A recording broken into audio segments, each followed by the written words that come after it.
نحمده ونصلي على رسوله الكريم أما بعد فأعوذ بالله من الشيطان الرجيم بسم الله الرحمن الرحيم يرفع الله الذين آمنوا منكم والذين أوتوا العلم درجات۔ تمنا کر تجھ کو علم دین سے نوازا جائے، تمنا کر تجھ کو علم دین سے نوازا جائے،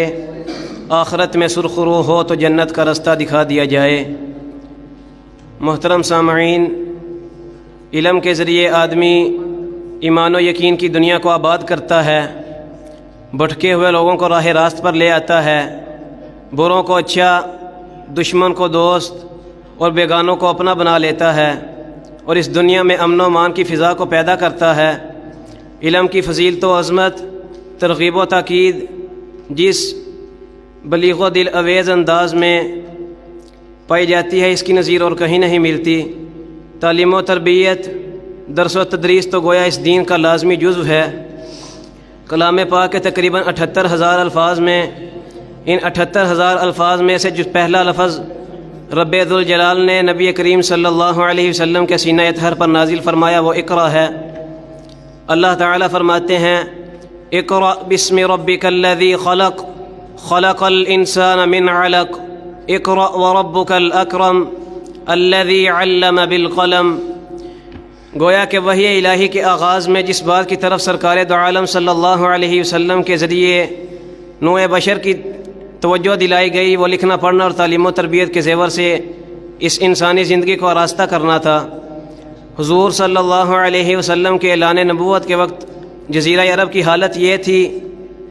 کہ ہر طرف قتل و غارت، چوری، ڈکیتی، قتل اولاد،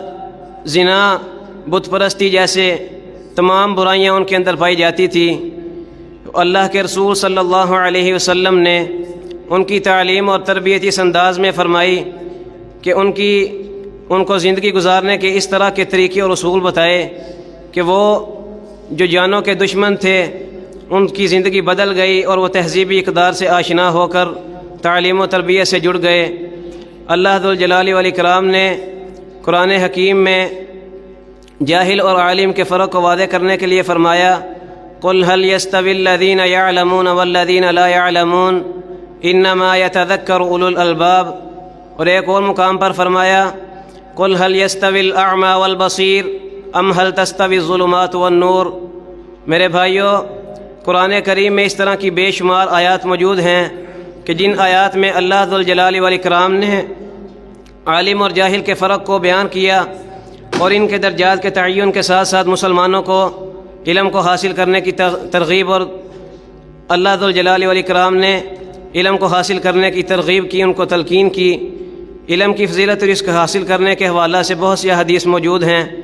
ان میں سے چند ایک حدیث آپ کے سامنے رکھنا چاہتا ہوں۔ اللہ کے رسول صلی اللہ علیہ وسلم نے فرمایا کہ علم والوں کو دوسروں کے مقابلے میں ایسی فضیلت اور برتری حاصل ہے کہ جیسی مجھ کو یعنی محمد الرسول اللہ صلی اللہ علیہ وسلم کو تم میں سے کسی ادنا شخص پر حاصل ہے، اور اللہ تعالیٰ اس کے فرشتے، آسمان و زمین والے، حتیٰ کہ چیونٹیاں اپنے سوراخوں میں اور مچھلیاں اپنے سمندروں میں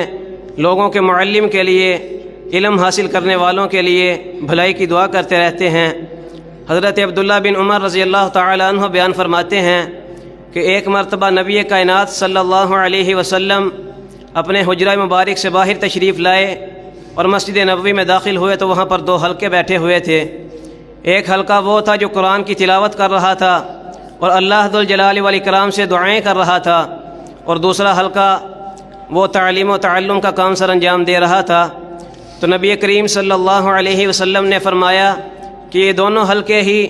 جو اس مسجد میں بیٹھے ہوئے ہیں یہ دونوں ہی بھلائی پر ہیں، لیکن جو حلقہ قرآن کی تلاوت کر رہا ہے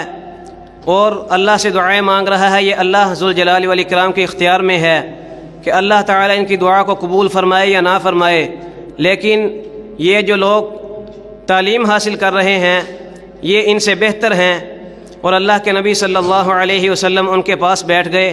اور فرمایا کہ میں تو معلم بنا کر بھیجا گیا ہوں۔ اسی طرح ایک اور روایت میں آتا ہے حضرت انس رضی اللہ تعالی عنہ بیان فرماتے ہیں کہ اللہ کے رسول صلی اللہ علیہ وسلم نے فرمایا کہ جو شخص علم کی طلب کے لیے گھر سے نکلتا ہے وہ ایسا ہی ہے جیسے کہ اللہ کی راہ میں جہاد کرنے والا ہے،